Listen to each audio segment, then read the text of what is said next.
안녕하세요. 미래를 설계하라 경제잡학사정 도예림입니다. 기분 좋은 금요일입니다. 오늘도 경제 이야기 함께 나누면서 하루를 마무리해보도록 하겠습니다.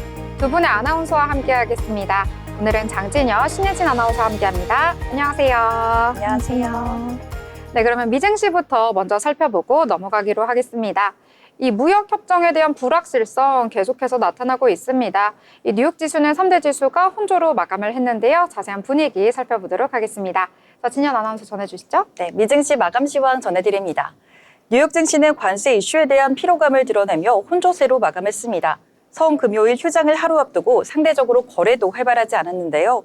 미 행정부가 무역 협상이 긍정적으로 진행되고 있다는 주장을 내놓은 것도, 또 트럼프 미국 대통령이 제롬 파월 페드 의장에게 해임 압박을 가한 것도 시장을 크게 움직이지는 못했습니다. 지수 상황 보시면 다우지수 1.33% 하락하며 39,142.23포인트로 종가 형성했습니다. 나스닥은 0.13% 빠진 16,286.45포인트로 거래 마쳤고요. S&P 500 지수만이 유일하게 올라와주며 0.13% 상승한 채 5,200선으로 거래 마무리되는 모습입니다. 다음으로 글로벌 이슈 알아보겠습니다. 미 노동부가 지난주 신규 실업수당 청구 건수가 21만 5천 건으로 전주 대비 9천 건 줄었다고 현지 시간 17일 발표했습니다. 이는 로이터 통신이 집계한 전문가 전망치인 22만 5천 건보다 낮은 수치인데, 로이터는 4월 노동시장 상황이 안정적으로 유지됐음을 시사하는 지표지만 관세에 대한 불확실성으로 인해 기업들이 여전히 고용 증대에 주저하는 것으로 보인다고 해석했습니다. 한편 연준 제롬 파월 의장은 전날 시카고 이코노믹 클럽 연설에서 우리는 최대 고용과 물가 안정이라는 목표를 추구하고 있다면서도 올해 말까지 그 목표에서 멀어지거나 최소한 큰 진전을 이루지 못할 것이라고 밝혔습니다. 다음 소식입니다. 도널드 트럼프 미국 대통령이 현지 시간 17일 연준의 제롬 파월 의장을 향해 기준금리 인하를 직접 압박하며 임기 중 퇴진까지 거론하고 나섰습니다. 트럼프 대통령은 이날 백악관에서 내가 원하면 그는 물러날 것이라며 파월 의장과의 불화를 공식화했습니다. 이어 파월 의장에게 우리가 잘 맞지 않는다는 점을 분명히 알리고 있다며 덧붙이기도 했습니다. 파월 의장은 전날 연설에서 트럼프 행정부가 발표한 관세 정책이 인플레이션을 자극할 수도 있다는 우려를 표명했는데요. 이에 대해 트럼프 대통령은 유가는 떨어졌고 식료품 가격도 하락 중이라며 미국은 관세 덕에 오히려 부자가 되고 있다고 반박했습니다. 한편 파월 의장은 2018년 트럼프 대통령 집권 1기 때 연준 의장으로 지명된 인물로서 당초 금리 인하를 기대했던 트럼프 대통령과의 관계는 2018년 4차례 기준금리를 인상하며 급격히 틀어진 것으로 알려졌습니다. 세 번째 소식입니다. 미국의 중국산 선박을 이용하는 해운사 등의 미국 입항 수수료를 부과하기로 했습니다. 현지 시간 17일 미국 무역대표부 USTR은 중국 해운사와 중국산 선박을 운영하는 해운사, 그리고 외국에서 건조된 자동차 운반선 등에 대해 새로운 입항 수수료를 도입하겠다고 밝혔습니다. 이번 조치는 오는 10월 14일부터 180일간의 유예 기간을 거쳐 단기적으로 시행됩니다. 이러한 결정은 최근 가속화되고 있는 미중 무역 갈등의 연장선상에서 나왔는데, 트럼프 행정부는 앞서 AI 반도체 칩에 대한 대중국 수출 규제를 강화한 데 이어 이번에는 해운 및 에너지 운송 부문까지 그 규제 범위를 넓히고 있습니다. 마지막 소식까지 알아보겠습니다. 도널드 트럼프 미국 대통령이 우크라이나의 광물 협정이 오는 24일 서명될 것이라고 발표했습니다. 트럼프 대통령은 17일 백악관에서 조르자 멜로니 이탈리아 총리와의 정상회담 후 기자들에게 우크라이나가 협정을 지킬 것이라고 말했습니다. 다만 스콧 베센트 재무부 장관은 서명 시점에 대해 26일께 완료를 목표로 하고 있다며 신중한 입장을 표명했습니다. 당초 트럼프 대통령은 지난 2월 젤렌스키 대통령과 협정을 추진했지만 평화협정과 관련된 이슈로 이견으로 무산된 바 있습니다. 네, 이렇게 글로벌 이슈 살펴봤는데요. 다음으로 히트맵 열어서 종목별 움직임 살펴보도록 하겠습니다. 먼저 오늘 국제유가가 3% 급등하는 모습 보여줬죠. 이에 영향을 받은 에너지단에서 올라와주는 모습 눈에 띕니다. 필수 소비자단에서도 그간의 부진을 만회하며 일제히 파란불을 켜내는 데 성공한 모습입니다. 월마트, 코스트코 모두 2% 이상 상승했습니다. 반면 헬스케어주는 종목별로 혼조한 양상을 연출했습니다. 일라이릴리는 경구형 비만 치료제 임상 3상 실험이 성구 긍정적이었다는 소식이 전해지며 14% 강하게 상승을 시현해냈습니다. 반면에 유나이티드 헬스케어는 1분기 실적이 공개가 됐죠. 1분기 매출과 EPS 모두 예상을 밑돌았습니다. 이와 더불어 연간 조정 EPS 가이던스마저 내려잡으며 이번 장에서는 22.38% 폭락하는 모습 보여줬습니다. 오늘 특히 엔비디아를 중심으로 하방 압력을 받은 기술주가 좀 약세를 보였는데요. 매그니피센트 7 기업들을 중심으로 이 소식들 조금 더 자세하게 짚어보겠습니다. 엔비디아는 미중 간 무역 전쟁의 최대 희생양이 되고 있는 모양새입니다. 도널드 트럼프 행정부의 대중국 반도체 수출 규제 강화 여파로 AI 칩 대장주 엔비디아 주가가 어제에 이어 오늘도 고전을 면치 못했는데요. 이에 젠수당 CEO가 3개월 만에 중국을 방문했습니다. 이러한 움직임이 주가에 긍정적으로 작용할지는 조금 더 지켜봐야겠습니다. 다음으로 팀 쿡 애플 CEO는 트럼프 행정부와 조용히 접촉해 아이폰 등 중국산 제품에 대한 관세 면제를 이끌어냈습니다. 이 소식에 이후 애플 주가는 M7 기업들 중 유일하게 상승부를 켜내며 1.39% 상승 마감했습니다. 한편 증권가에서는 무역 전쟁 속에서도 애플의 성장 가능성을 높게 평가하고 있다고 전해졌습니다. 테슬라는 0.07% 큰 움직임 없이 소폭의 하락세를 보였는데요. 일론 머스크 CEO가 미국의 더는 유럽의 안보를 책임져주지 말아야 한다는 입장을 밝히며 유럽에서는 테슬라에 대한 인기가 식고 있다고 전해졌습니다. 머스크가 브랜드 이미지 개선에 대한 해법을 제시하지 못한다면 테슬라 주가는 앞으로도 더욱 흔들릴 수밖에 없다는 관측이 나오고 있습니다. 한편 이 구글은 1.38% 엔비디아 다음으로 크게 빠져나갔습니다. 미 법원이 구글이 온라인 광고 서버와 거래소 시장을 불법적으로 독점하고 있다고 판결하며 구글은 반독점 소송에서 사실상 패소했다고 전해졌는데요. 이 판결로 구글은 사업 분할 등 구조조정 가능성에 직면했으며 전체 수익의 약 10%를 차지하는 광고 사업에 큰 타격이 예상됩니다. 구글은 판결에 대해 항소 입장을 밝혔으며 온라인 검색 시장 관련 재판도 이번 주 추가로 시작될 예정입니다. 이외에도 마이크로소프트가 1.03%, 메타는 0.17% 밀려나는 모습입니다. 그래도 대체적으로 호실적을 공개한 은행주단에서는 어제의 하락세에 반등하는 흐름 이끌어내는 데 성공했습니다. JP모건과 뱅크 오브 아메리카, 골드만삭스 등 이 대형 은행사들이 호실적을 공개하며 상승부를 커내는 데 성공했습니다. 뉴욕 증시는 부활절 이틀 전 금요일인 성금요일을 앞두고 휴장합니다. 하루 쉬어가며 다시 한번 재정비하는 시간 되셨으면 좋겠습니다. 이상 미증시 마감시황 전해드렸습니다. 네, 미증시 전체적으로 잘 살펴봤습니다. 이 투자자들 같은 경우에는요, 미국이 주요 무역국과 함께 이 협상을 벌이고 있다라는 점에 주목을 한 것 같습니다. 자, 일단 트럼프 대통령이 90일간의 이 관세가 유예가 되었기 때문에 그 전에 이유와도 협상이 잘 될 것으로 기대한다라고 언급을 했고요. 또 무역 갈등을 빚었던 중국과도 이 협상을 잘 마무리할 수 있을 것이다라고 기대감을 비치기는 했는데요. 그럼에도 불구하고 여전히 무역 협상은 진행하고 있는 중이고 또 진전 상황이 구체적으로 전해지지 않기 때문에 불확실성이 짙다는 점 투자에 참고하시길 바라겠습니다. 자, 그러면 이번에는요, 기업에 대해서 알아볼 시간인데요. 자, 예지 아나운서 어떤 기업 소개해 주실까요? 네, 제가 오늘 가져온 기업은 스페이스X입니다. 스페이스X 같은 경우에 화성에 도시를 짓자 이 황당한 말에서 시작이 됐습니다. 그 회사가 지금은 우주 산업의 절반 이상을 책임지고 있는데요. 이 말도 안 되는 발상을 실행에 옮긴 사람 바로 일론 머스크입니다. 그리고 그가 만든 회사가 오늘의 주인공 스페이스X입니다. 스페이스X의 첫 로켓 이름은 팔콘 1이었습니다. 스타워즈의 밀레니엄 팔콘에서 따왔다고 하는데요. 첫 번째 발사 실패, 두 번째 발사도 실패, 세 번째 발사까지 실패를 하게 됩니다. 그래서 당시 회사는 벼랑 끝에 서 있었고 남은 예산은 딱 한 번의 발사 비용뿐이었다고 합니다. 그리고 네 번째 도전, 드디어 2008년 기적처럼 로켓은 궤도 진입에 성공합니다. 그 순간 회사는 단숨에 나사의 눈에 띄게 됩니다. 곧바로 16억짜리 달러의 계약도 따내게 되죠. 스페이스X는 여기서 멈추지 않았습니다. 팔콘 9이라는 더 큰 로켓을 내놓게 되는데요. 그런데 이 로켓 진짜 특별했어요. 한 번 쏘고 끝나는 게 아니라 다시 제자리로 돌아옵니다. 우주에서 날아간 로켓이 땅에 착륙하는 모습 상상해 보셨나요? 이건 말 그대로 우주판 리사이클이었습니다. 발사 비용은 기존의 10분의 1로 줄었고요. 이 기술 하나로 스페이스X는 산업의 룰을 완전히 바꿔버렸죠. 기존 업체들은 좀 당황했고 나사도 점점 더 스페이스X에 의존하게 됩니다. 2020년 스페이스X는 크루 드래곤을 성공적으로 발사합니다. 여기에는 진짜 우주 비행사들이 타고 있었어요. 미국이 9년 만에 자국에서 유인 우주선을 쏘아 올린 순간이었죠.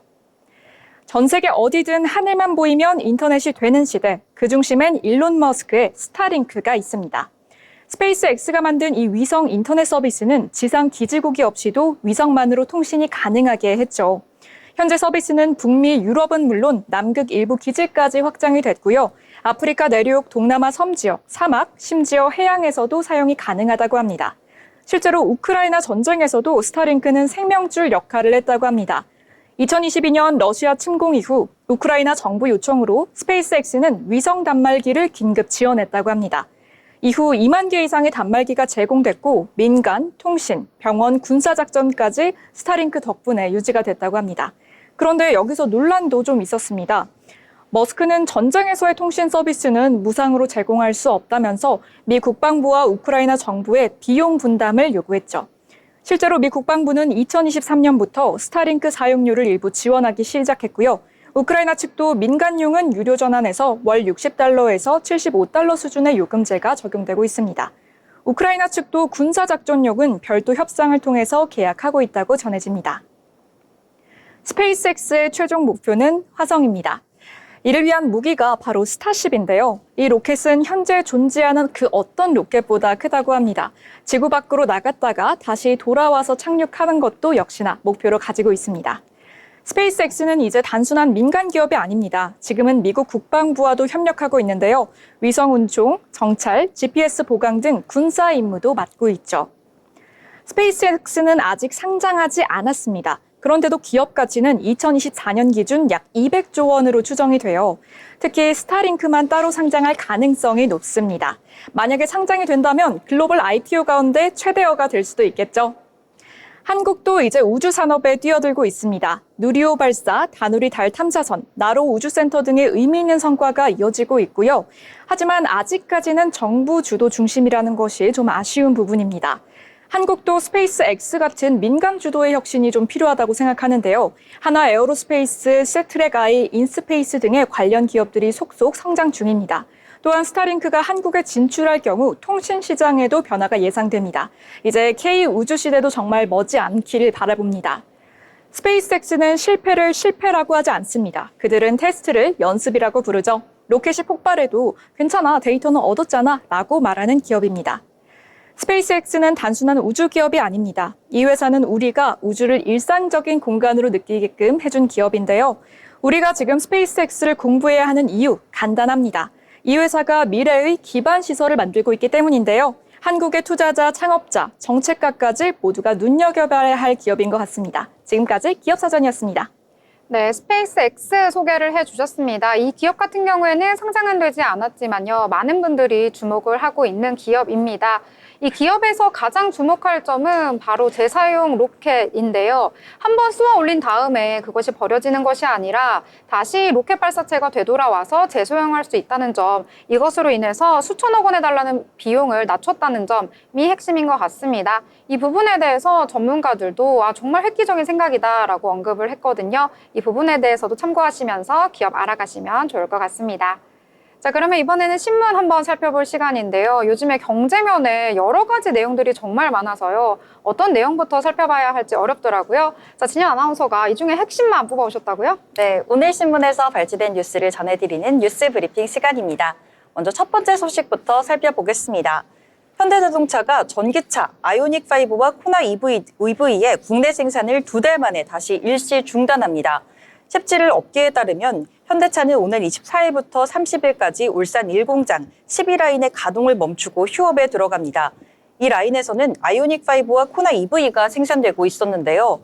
생산 중단의 배경에는 미국과 유럽 등 주요 수출 시장에서의 수요 감소가 자리하고 있습니다. 트럼프 행정부 당시 도입된 수입차 관세 정책의 여파와 유럽의 전기차 보조금 축소가 겹치며 독일, 캐나다, 미국 등 주요 시장에서 4월 주문량이 줄어든 것으로 나타났습니다. 국내 전기차 판매량도 부진한 상황입니다.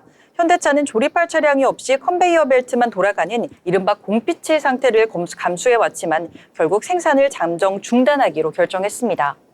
한편 현대차는 미국 조지아주 메타플랜트에서 아이오닉5 생산을 시작했고 코나 EV는 체코 공장에서 생산하고 있습니다. 무이자 할부나 계약금 지원 등 판촉 전략을 내세우고 있지만 수요 반등은 뚜렷하지 않은 상황입니다. 두 번째 소식도 살펴보겠습니다. 한국무역협회가 미국의 보호무역 강화 움직임에 대응해 워싱턴 DC를 방문했습니다. 지난 14일부터 17일까지 무역협회 이인호 상금 부회장을 비롯한 반도체, 배터리, 철강, 자동차와 조선, 원자력 등 6개 업종의 단체 임원들은 미국 의회와 정부, 주요 싱크탱크를 잇따라 만나 통상환경 변화에 대한 의견을 공유했습니다. 이번 방미단은 미국 하원 세입위원회 소속의 돈 바이어 의원과의 면담에서 한국 기업들이 미국 내 첨단 제조 생태계 조성에 적극 기여하고 있다는 점을 강조하며 일관되고 예측 가능한 통상 정책이 필요하다고 촉구했습니다. 또한 미국 상무부와의 논의에서 한국 기업들의 투자 확대를 위한 정책적 뒷받침을 요청했고 또 헤리티지 재단과 전략국제문제연구소 등 주요 싱크테크를 방문해 트럼프 대통령의 통상정책 기조에 대한 분석과 한국 측의 대응 전략도 함께 점검했습니다. 무역협회 측은 앞으로도 업종별 단체들의 공조를 통해 통상 리스크에 선제적으로 대응하고 우리 기업들의 글로벌 경쟁력을 높이기 위한 노력을 이어가겠다고 발표했습니다. 세 번째 소식 살펴보겠습니다.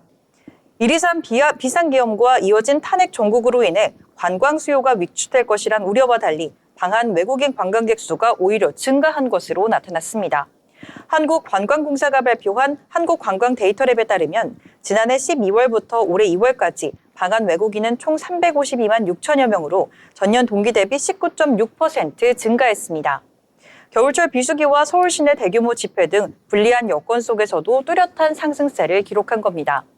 여행업계는 원화 가치 하락, 즉 환율 상승이 외국인 유입에 결정적인 역할을 한 것으로 분석하고 있습니다.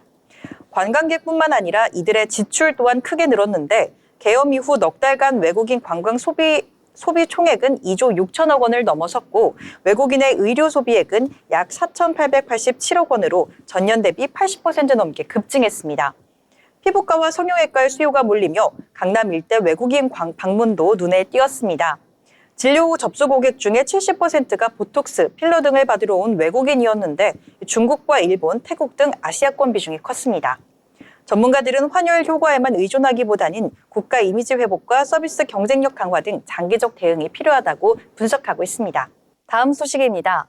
도널드 트럼프 미국 행정부의 고율 관세 여파로 일본 자동차 산업이 직격탄을 맞고 있습니다. 기업 실적 전망이 하향 조정되면서 주가도 큰 폭으로 하락하고 있는데요. 반면 엔터테인먼트 업종은 오히려 투자자들의 관심을 한몸에 받고 있습니다.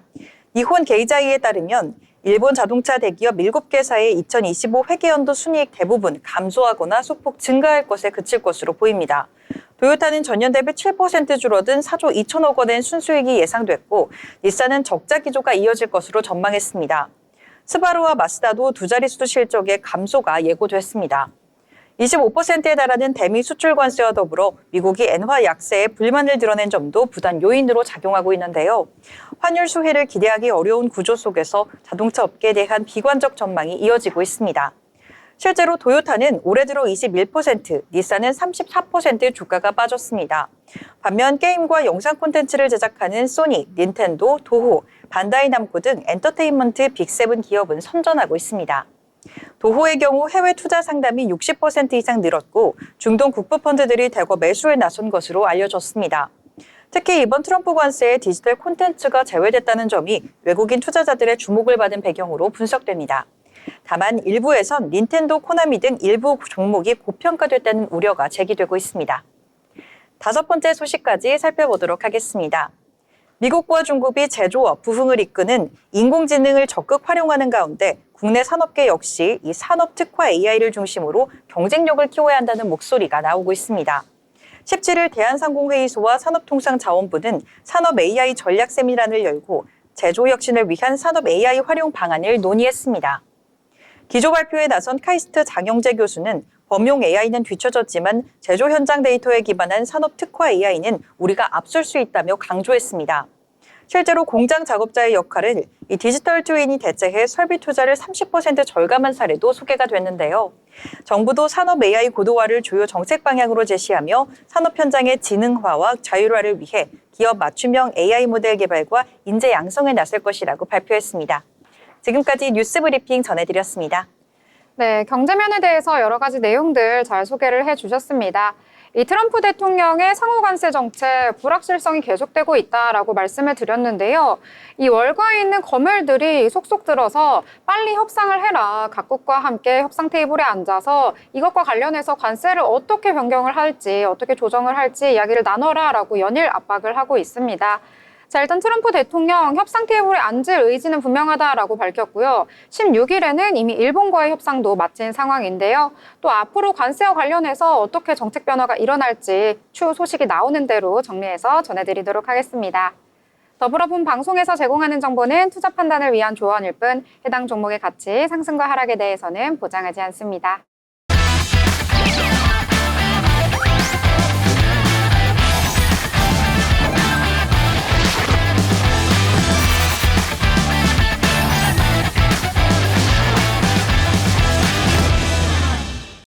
네, 이번 시간은 돈을 잘 벌고 싶은 고수가 되고 싶은 아나운서들이 모여서 경제 이야기, 주식 이야기 함께 나눠보도록 하겠습니다. 자, 먼저 국내 시장 분위기 살펴보고 넘어가려고 하는데요.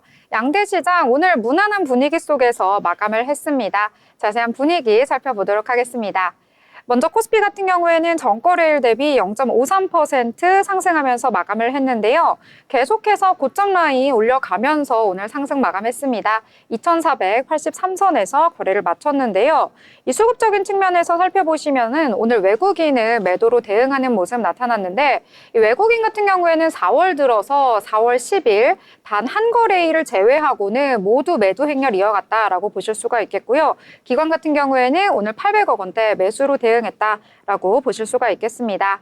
이 코스닥 같은 경우에도 역시 분위기는 비슷했습니다. 계속해서 상승하는 모습 나타났고요. 고점에서 오늘 마감했습니다. 전일 대비 0.85% 상승하면서 717선에서 거래를 마쳤는데요.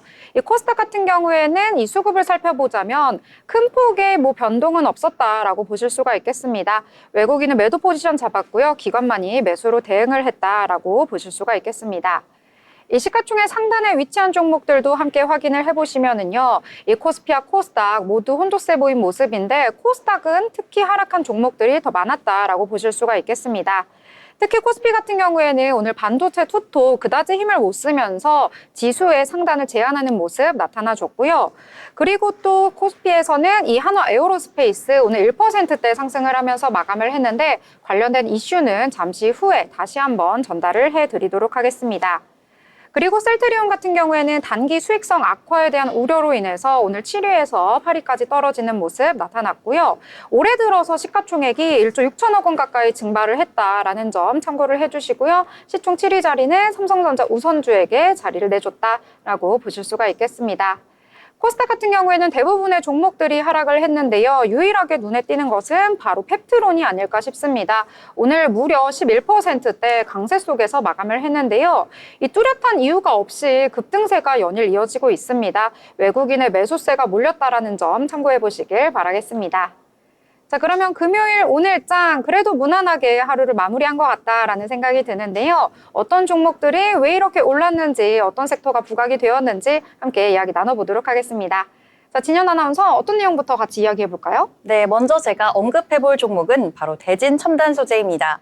2차 전지 공정용 소재 기업인 대진첨단소재가 글로벌 배터리 제조사로부터 공급사로 선정됐다는 소식이 전해지자 오늘 장에서 강세를 보였는데요. 대진첨단소재는 오늘 이 글로벌 배터리 제조사인 엘사로부터 원통형 46 시리즈 전지 출하용 트레이의 공식 공급사로 최종 선정됐다고 밝혔습니다. 이 소식이 전해지자 대진첨단소재의 주가는 장중한 때 15,000원을 넘기며 17% 가까이 오르는 모습도 보였습니다. 회사 측은 이번 공급사 선정이 북미 전기차 시장 내에서 연계 수주 확대의 신호탄이 될 것이라고 기대하고 있는데 특히 이번 협력을 바탕으로 전기차 시장을 선도하고 있는 T사에 대한 납품 확대 가능성도 조심스럽게 언급된 것으로 밝혀졌습니다. 대진첨단소재의 유성준 대표는 이번 선정은 당사의 고분자 소재 기술력과 방충 솔루션이 글로벌 전기차 산업에서 인정받은 결과라며 차세대 배터리 양산 흐름에 발맞춰 트레이 공급이 당사의 핵심 사업으로 성장할 것이라며 자신감을 내비쳤습니다. 한편 업계에서는 원통형 46 시리즈 배터리가 전기차의 성능과 가격 경쟁력, 안전성까지 잡을 수 있는 차세대 배터리로 주목받고 있는 만큼 대진 첨단 소재의 이번 수주가 중장기 성장에 긍정적인 영향을 줄 것으로 기대하고 있습니다. 이 같은 흐름의 이 대진 첨단 소재, 오늘 장에서 계속 좋은 모습을 보였는데요. 시가부터 상승하며 출발을 했습니다. 2.72% 상승 출발한 이 대진 첨단 소재는 고가로는 17.98%까지 상승하며 15,000원을 터치하기도 했으나 이 종가로는 10% 그래도 그 흐름 꾸준히 유지를 해주며 14,170원에서 거래 마무리되는 모습입니다.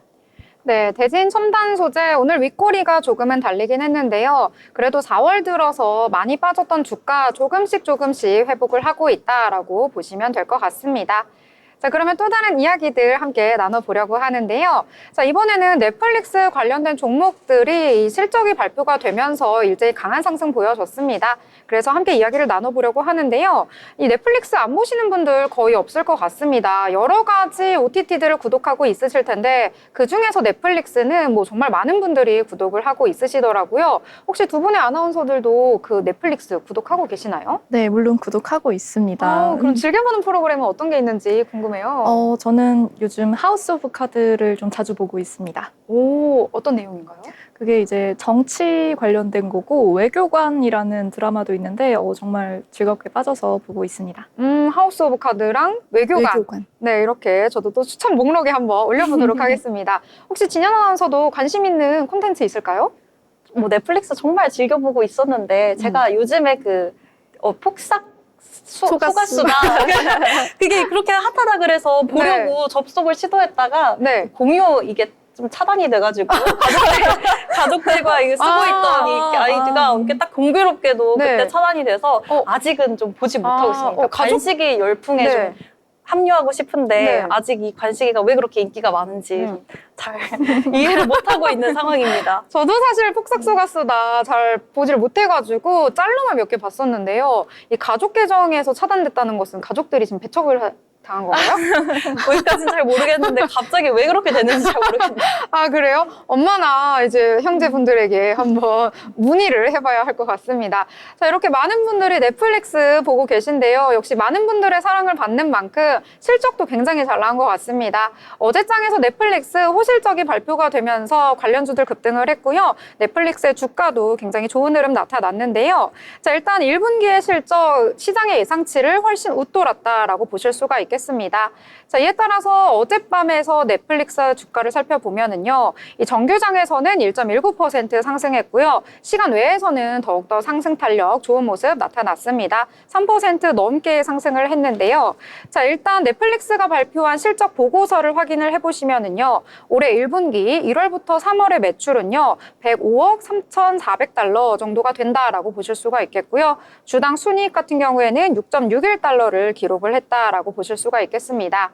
자, 이렇게 미증시에서 넷플릭스의 주가도 굉장히 좋게 나왔고 실적도 좋게 나왔는데요. 최근 들어서 영상 콘텐츠 관련해서 또 호재가 있었던 것이 모멘텀 계속되고 있다라고 보실 수가 있겠는데요. 저희가 방송에서도 소개를 해드렸었는데 이 더불어민주당에서 새로운 대선 공약으로 이 관련된 산업을 강력하게 추진하겠다라고 밝혔습니다. 이른바 K 콘텐츠 분야 국가 전략 산업으로 지정을 하고 감세 혜택 같은 것들을 주겠다라고 하는 내용 저희가 방송에서도 소개를 해드렸었는데요. 기대감까지 계속 더해지면서 오늘장에서 관련된 종목 강한 상승 보였다라고 보실 수가 있겠습니다. 자, 일단 캔버스행 같은 경우에는 8%대 상승하면서 마감을 했고요. 뉴는 3.6%대 상승, 덱스터는 1%대 소폭 상승을 했고요. SBS 같은 경우에는 오후장에 들어가면서 힘이 빠져가지고요. 1%대 상승하면서 마감을 했다. 이렇게 정리를 해보도록 하겠습니다. 자, 이제 또 다른 내용들 함께 알아보려고 하는데요. 자, 이번에는 어떤 내용 소개해 주시나요? 네, 이번에는 좀 다소 마음이 아프지만 상한가가 아닌 이 하한가를 기록한 종목이 있어서 한번 가져와 봤는데요. 바로 브릿지 바이오 테라퓨틱스입니다. 이 브릿지 바이오 테라퓨틱스가 특발성 폐섬유증 신약 임상 2상에서 유효성 입증에 실패하며 주가가 나흘째 하한가를 기록하고 있습니다. 브릿지바이오는 지난 14일 특발성 폐섬유증 치료 후보물질인 BBT-877의 임상 이상 결과 1차 평가 지표였던 24주차 강제 폐활량 변화에서 유의미한 개선 효과가 나타나지 않았다고 공시했는데요. 이번 임상은 5개국에서 총 129명의 환자를 대상으로 진행됐으며 약물의 유효성과 안전성, 내약성 등을 종합적으로 평가한 시험이었습니다. 회사는 향후 추가 분석을 통해 하위 그룹 및 바이오마커, 영상 데이터를 면밀하게 검토한 뒤 임상 개발 전략과 사업 방향을 재수립하겠다는 입장을 내놨습니다. 한편 회사는 전날 자사 홈페이지를 통해 상장 폐지는 루머는 사실이 아니다라고 밝히며 진화에 나섰는데 이와 함께 BBT-877 이외에도 BBT-301, 401, 207 등 다른 임상 파이프라인의 기술 이전 및 이 사업 개발을 적극적으로 추진할 계획이라고 언급했습니다. 특발성 폐섬유증이란 이 폐 조직이 점차 굳어지며 기능이 저하되는 희귀 질환인데요. 중앙 생존 기간이 3에서 5년에 불과한 것으로 알려져 있어 새로운 치료제 개발에 대한 의료계의 기대가 굉장히 높았던 상황입니다. 이런 가운데 이에 대한 실망감으로 이 브릿지 바이오 테라피틱스는 오늘 이 하한가를 역시 사흘째 기록을 하고 있었는데요. 제가 여기서 이 오늘장을 찾는데 한번 주춤했습니다. 보이지가 않아서 밑에까지 이렇게 내려가 있는 모습 보실 수가 있는데 오늘 장에서는 29.87% 시작하면서부터 하한가를 기록한 이 브릿지 바이오 오늘 역시나 사흘 연속으로 하한가 기록하며 오늘 종가 2,160원으로 거래 마무리되는 모습입니다. 네, 역시 차트 보시면은 많은 분들이 이 그래프가 안 보인다라고 말이 나올 정도로 하한가 연일 맞는 모습 보여줬는데요. 일단 14일에는 3거래일 연속해서 상승하면서 52주 신고가를 경신하기도 했습니다. 자, 그런데 임상이 실패가 됐다라는 소식이 나오자마자 이 다음 날부터 하한가를 맞았고요. 오늘까지 4거래일 연속해서 하한가를 맞고 있다라고 보실 수가 있겠습니다. 역시 제약바이오 같은 경우에는 변동성도 굉장히 크고요. 임상이 성공하거나 실패하는 이 결과에 따라서 주가가 큰 폭으로 움직이기 때문에 투자에는 유의를 하셔야겠다. 이렇게 정리를 해보도록 하겠습니다. 자, 그러면 이번에는요, 저희 정책과 관련해서 최근 들어서 여러 종목들 강세를 보이고 있는데 오늘은 또 새로운 내용이 있어서 소개를 해드리려고 합니다. 바로 세종시와 관련된 종목들 오늘장에서 굉장한 강세를 보여서 이야기를 해보려고 하는데요. 이 더불어민주당 이재명 전 대표가 이 세종을 행정수도의 중심으로 완성하기 위해서 이 국회 세종의사당과 대통령 세종집무실을 임기 내 건립하겠다라는 공약을 발표를 했습니다. 또한 국회와 대통령실의 세종시 완전 이전을 이 사회적 합의를 거친 후에 추진을 하겠다라고 밝혔는데요. 자, 페이스북에 또 글을 남겼습니다. 여러 각 지역에 대해서 어떠한 내용을 중심으로 이 지역을 특화시키겠다라는 걸 밝힌 건데요. 자, 일단 충청 같은 경우에는 행정과 과학 수도를 조성해서 대한민국의 균형 발전의 중심으로 삼겠다라고 적었고요. 세종 같은 경우에는 명실상부한 행정 수도로, 또 대전은 세계적 과학 수도로 만들고, 충북은 미래 산업의 중심지, 충남은 환황해권의 거점으로 완성하겠다라고 강조를 했습니다. 또 2019년 중단된 이 공공기관의 이전 같은 경우에도 조속히 재개를 하겠다라고 밝혔는데요. 이 전 대표는 무늬만 혁신도시가 아니고 실질적인 기능을 갖춘 도시로 만들겠다라고 포부를 드러냈다라고 전해졌습니다. 이 대전과 충남 혁신도시에는 지역 경쟁력을 고려를 해서 공공기관을 유치를 할 것이고요. 또 충북 혁신도시는 중부 내륙의 성장 거점으로 키우겠다라고 언급을 하면서 이제 정말로 세종시가 앞으로 더 성장할 수 있을까라는 소식 속에서 관련된 종목들이 오늘 좀 상승을 했는데요. 자, 일단은 세종시에 여러 가지 건물을 짓게 되면은 건설 쪽으로도 호재가 될 수 있어서 오늘 계룡건설 상한가를 기록했고요. 성신영의 우선주 같은 경우에도 상한가, 유라테크는 11%대, 푸른파스크는 19%대, 대주산업은 25%대까지 급등하는 모습을 보였다. 이렇게 전해드리도록 하겠습니다. 최근 들어서 공약과 관련된 종목들 정말 강한 상승 보여주는 것 같은데요. 오늘은 또 세종시 관련된 종목들이 상승을 했다. 이렇게 보실 수가 있겠습니다. 자, 이제 또 다른 내용들 함께 이야기해보려고 하는데요. 또 어떤 내용 전해주실까요? 네, 앞서 이 하한가를 기록한 종목을 소개를 해드렸다면 이번에는 조금 기분 좋게 분위기 전환으로 52주 신고가를 터치한 하나 에어로스페이스를 한번 소개해드리려고 합니다. 하나 에어로스페이스가 오늘 장중 83만 8천 원을 기록하며 52주 신고가를 새로 썼는데요. 어제 처음으로 80만 원 선을 돌파한 데 이어 오늘도 상승세를 이어가며 투자자들의 주목을 받고 있습니다. 시가총액 역시 38조 원 돌파, 이 코스피 시총 6위에 올라섰고요. 장 초반 한때는 현대차를 제치며 5위에 오르기도 했습니다. 이번 주가 급등은 금융감독원이 유상증자 관련 증권 신고서에 대해 2차 정정 요구한 영향으로 해석되고 있습니다. 앞서 회사는 지난 8일 유상증자 규모를 당초 3조 6천억 원에서 2조 3천억 원으로 줄이겠다고 발표를 했지만 금감원은 이 결정의 구체적인 배경과 주주 설명이 부족하다고 판단해 재정정을 요구했습니다. 시장에서는 금감원의 개입이 오히려 경영 투명성을 높일 수 있다라는 기대감과 함께 향후 자금 조달 계획이 보다 안정적으로 진행될 것이란 긍정적인 해석이 이어지는 분위기입니다. 이 같은 훈풍이 불어온 이 하나 에어로스페이스, 오늘 시가로는 기분 좋게 출발을 했습니다. 0.25% 상승 흐름을 보이며 출발을 한 하나 에어로스페이스, 고가로는 6% 가까이 터치를 하기도 했지만요. 어느 정도의 차익 실현 매물이 실현이 됐습니다. 윗꼬리가 좀 달리면서 1.85% 하락한 82만 8천 원에 거래 마무리되는 모습입니다.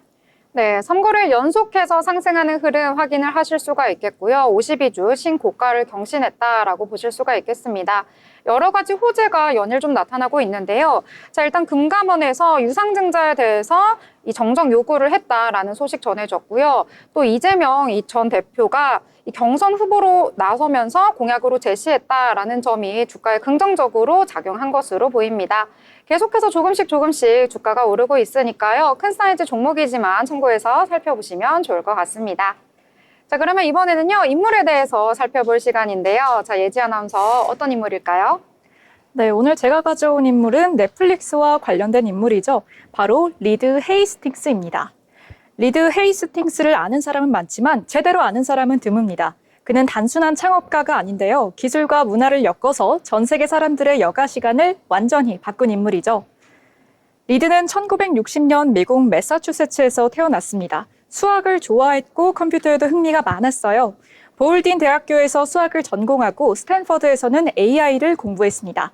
그런데 놀랍게도 졸업 후 평화봉사단에 지원해서 아프리카 스와질란드에서 수학교사로 일을 시작하게 됩니다. 그는 거기서 기술만으로는 세상을 바꿀 수 없다는 걸 온몸으로 느끼게 되죠. 그래서 언제나 기술과 사람을 함께 생각하는 경영자가 되기로 마음을 먹습니다. 리드 헤이슨티스의 첫 번째 창업은 1991년이었습니다. 회사 이름은 퓨어 소프트웨어, 개발자를 위한 디버깅 툴을 만드는 회사였는데요. 그럼 디버깅 툴이 뭘까요? 프로그램을 만들다 보면 중간에 오류가 생기기 마련이죠.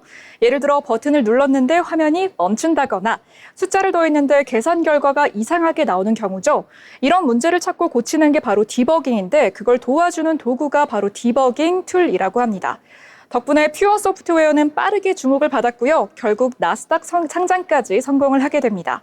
하지만 회사가 커지면서 분위기가 달라졌습니다. 의사결정은 점점 느려졌고요. 사람들은 규칙만 보고 절차에만 집착하게 되었죠. 리드는 그런 딱딱한 분위기가 좀 답답했습니다. 그래서 결국 그는 결단을 내리죠. 퓨어 소프트웨어를 매각하고 새로운 도전을 하기로 한 겁니다. 이 실패 경험은 리드에게 중요한 교훈을 남깁니다. 조직이 커져도 유연함은 잃지 말아야겠다라는 생각을 가지면서 이후 넷플릭스를 만들 때 늘 이것을 생각하게 되는데요. 리드 헤이슨티스의 두 번째 창업 아이디어는 놀랍게도 짜증에서 시작이 됐습니다. 어느 날 그는 영화 아폴로 13을 빌렸는데 반납을 깜빡하는 바람에 무려 $40의 연체료를 물게 됩니다. 그때 이런 생각이 들었죠. 영화 한 편 보려고 왜 이렇게 스트레스를 받아야 됐지? 이 작은 불편함이 결국 세상을 바꿀 아이디어로 진화합니다. 당시에는 영화를 보려면 비디오 가게에 가서 DVD를 빌리는 게 일반적이었지만 리드는 사람들이 굳이 가게까지 가지 않아도 DVD를 집으로 받아보고 연체료 없이 반납하면 어떨까라는 생각을 하게 됩니다. 그래서 그게 바로 DVD 우편 구독 서비스입니다. 리드는 이것을 개발해서 당시엔 이게 꽤 혁신적이었습니다. 특히 시골이나 영화관이 멀리 있는 지역에서는 매우 큰 인기를 받았는데요. 이를 토대로 넷플릭스가 시작이 되게 됩니다. 1997년 그는 동료였던 마크 랜돌프와 함께 넷플릭스를 정식으로 창업합니다. 비디오 가게를 대체하는 새로운 모델이 등장한 거죠. 리드는 이건 곧 디지털로 넘어간다는 확신을 가지고 있었습니다. 2007년 넷플릭스는 스트리밍 서비스를 시작하고 많은 투자자들이 반대했지만 리드는 밀어붙이죠. 결과는 우리가 아는 그대로입니다. 넷플릭스는 정말로 큰 성장을 이루게 되는데요. 다음 단계로는 콘텐츠 제작에 좀 힘을 썼습니다. 하우스 오브 카드는 넷플릭스의 첫 오리지널 시리즈였는데요. 이 드라마는 정치와 권력을 파격적으로 그리면서 큰 반향을 일으킵니다. 그 다음은 기묘한 이야기, 더 크라운, 브리저튼까지 줄줄이 히트작을 내게 됩니다. 이때부터 넷플릭스는 단순한 유통 플랫폼이 아니라 콘텐츠 제작사로 변모하게 됩니다. 넷플릭스는 그냥 콘텐츠만 잘 만드는 회사가 아니었습니다. 가장 큰 무기는 바로 추천 알고리즘이었죠. 이 덕분에 시청 지속 시간이 평균 40분 이상 늘어난 걸로 나타났고요. 미국 이용자가 한국 드라마를, 한국 이용자가 스페인 드라마를 즐기는 현상도 늘어났습니다. 넷플릭스는 더 이상 영화 플랫폼이 아닌 테크 기반 글로벌 스튜디오인 셈입니다. 넷플릭스는 K 콘텐츠를 세계에 알리는 데도 큰 역할을 했습니다. 오징어 게임은 정말 신드롬이었죠. 지옥, DP, 더글로리 같은 작품도 연이어 히트를 했습니다. 2023년 그는 CEO 자리에서 물러납니다. 하지만 이사회 의장으로 여전히 전략에 깊이 개입을 하고 있었는데요. 그는 여전히 기술과 창의력의 결합을 미래로 보고 있습니다. 최근 넷플릭스는 광고형 요금제를 도입했죠. 기존 유료 구독자 기반의 광고 수익이 더해지면서 수익성을 더 창출했습니다. 그는 No Rules, No Rules라는 책에서 넷플릭스의 기업 문화를 소개합니다. 이 책에서 가장 강조하는 건 자유와 책임이었는데요. 예를 들어서 리드는 승인 없이 실험해도 된다라는 문화를 만들었습니다. 직원들은 상사 허락 없이도 스스로 판단하고 결정할 수 있었는데요. 예를 들어 실제로 넷플릭스에선 승인 없이 다양한 실험이 진행이 됐습니다. 예를 들어 신인 마케터가 넷플릭스 공식 인스타그램 콘텐츠 방향을 바꾸거나 개발자가 시청 중에 다음 회차 자동 재생 기능을 만들어 보기도 하죠. 물론 모두가 처음부터 성공한 건 아니었지만 실패를 혼내는 대신 무엇을 배웠는지를 먼저 물었습니다. 이러한 기업 문화 덕분에 넷플릭스는 실험이 빠르고 개선 속도도 훨씬 빨라졌습니다. 리드를 공부한다는 건 단지 넷플릭스를 아는 게 아닙니다. 기술이 어떻게 콘텐츠 산업을 바꾸는지를 배우는 거죠. 그는 늘 말합니다. 우리는 속도를 두려워하지 않는다. 느린 건 위험하다. 이 말 한마디에 넷플릭스의 핵심이 담겨 있다고 할 수 있겠습니다. 지금까지 인물로그였습니다. 네, 오늘 넷플릭스의 창업자 관련해서 잘 알아봤습니다. 많은 분들이 사랑하고 있는 넷플릭스, 지금 여러 가지 내용들 들어보니까요. 역시 역발상이 중요하다 이런 생각이 드는 내용이었습니다. 자, 그러면 이번에는요, 리포트 알아볼 시간인데요. 이 리포트 제목이 굉장히 재밌더라고요. 어떤 내용일까요? 네, 제목 보시면 혹시 오늘 리포트 무슨 내용일지 좀 짐작이 가시나요? 일단 청바지가 나오던데요. 네. 청바지가 나오지만 청바지 회사 이야기는 아닙니다. 네. 네, 요즘 시장의 변동성이 워낙 좀 커지다 보니까 어디에 투자를 좀 해야 하나 고민하시는 분들 많으실 것 같은데요.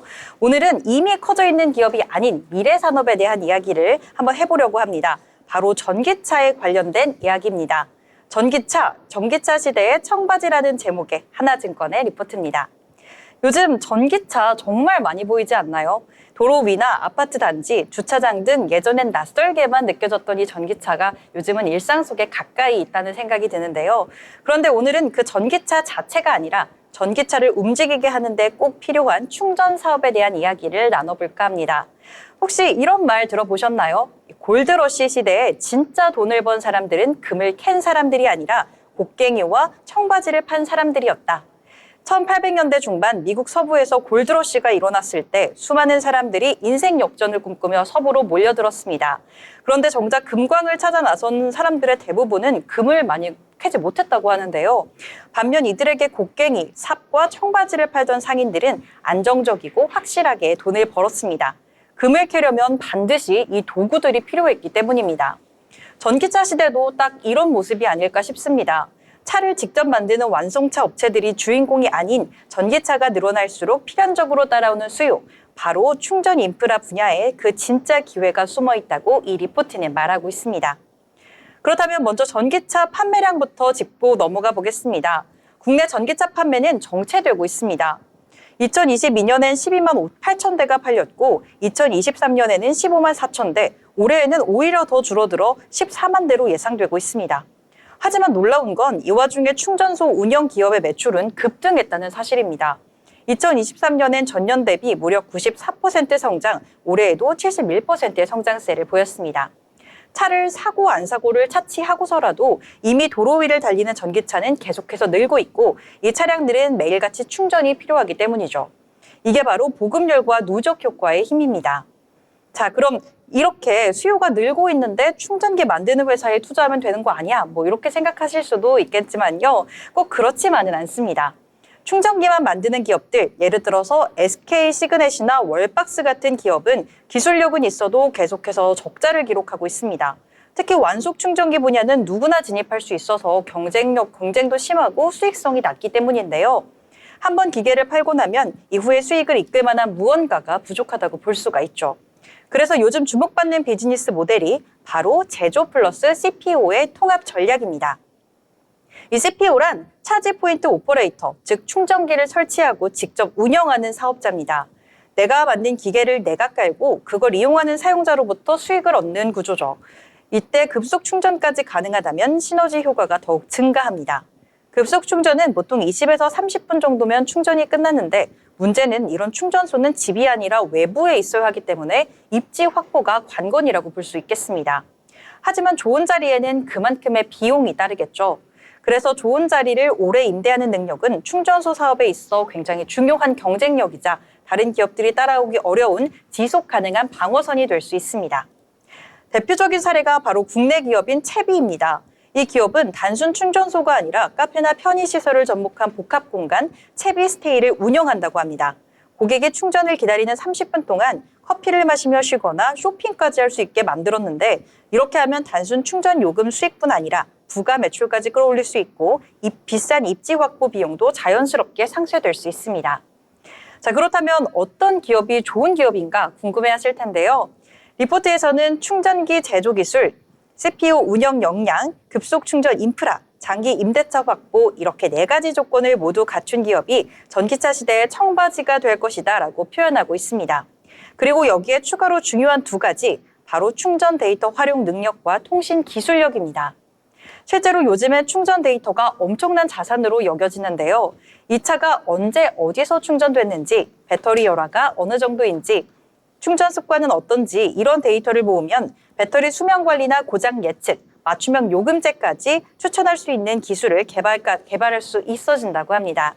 심지어 보험 상품이나 ESS 재활용 전략에도 활용할 수 있다고 하는데요.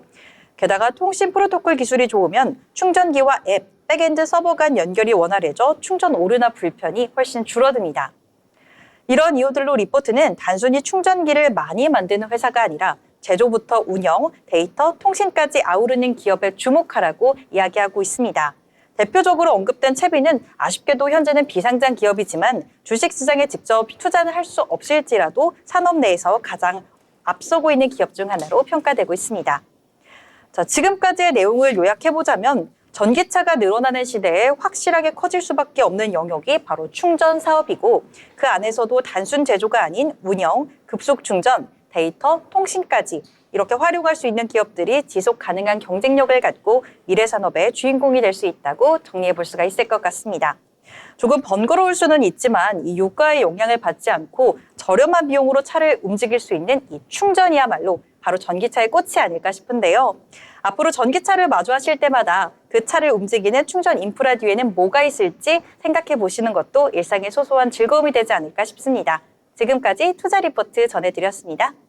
네, 전기차 이야기 많이 하는데 충전소와 관련된 이 전력 인프라와 관련된 거는 많은 분들이 생각을 하지 못하시는 것 같더라고요. 특히 미국 시장에서의 성장성이 더욱더 기대된다라는 내용도 있으니까요. 투자에 참고하시길 바라겠습니다. 더불어 본 방송에서 제공하는 정보는 투자 판단을 위한 조언일 뿐 해당 종목의 가치, 상승과 하락에 대해서는 보장하지 않습니다.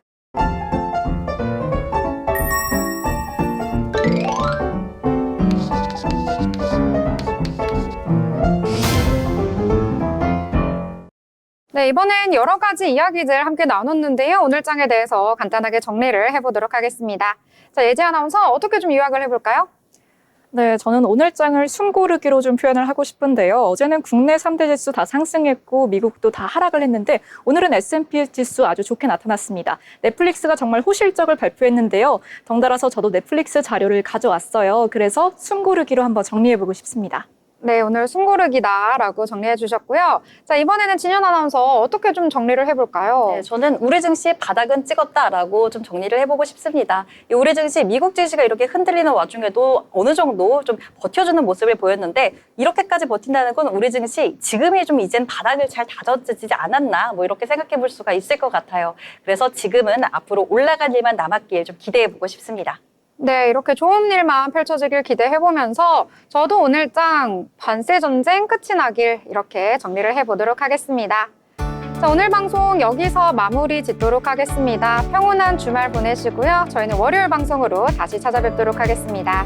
시청해주신 여러분 고맙습니다.